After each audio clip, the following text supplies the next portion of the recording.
আজকে mother's day, তোমরা বলবো ও মাদার্স ডেতে মাকে এটা এনে দিয়েছো না।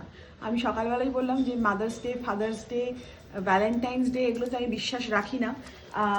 তবে হ্যাঁ, মা কদিন আগে বলেছিল যে আমাকে একটা বাড়িতে পড়া স্লিপার্স এনে দিস। আমি বরাবরই ওগুলোই এনে দিই, মানে বাড়িতে পড়ার জন্য। তো একটুখানি ডিফেক্ট হয়ে গেছে, তো ওটা আর কদিন চলবে না। তো কোইন্সিডেন্টলি কালকেই আমি কিনে এনেছি, আর আজকেই মাদার্স ডেতে এই ছবিটাই মাকে গিফট করছি। পরে দেখো ঠিকঠাক হয়েছে কিনা। একটু বেশ অন্যরকম হয়েছে, মানে যেরকম মা নর্মালি পরে সেরকম নয়, তবে খুব সফট আছে, পরে বেশ আরাম পাবে, আর একটু মায়ের হাইটটাও বড় হবে। এই আমার সমান হয়ে গেছে জুতো পরে।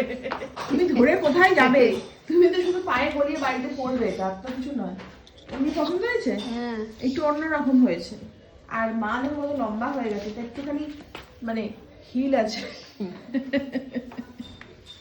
Happy happy. বলছে মাদার্স ডেতে চাইল্ডকে আদর করি। ও বাবা, জুতো দিয়েছি বলে?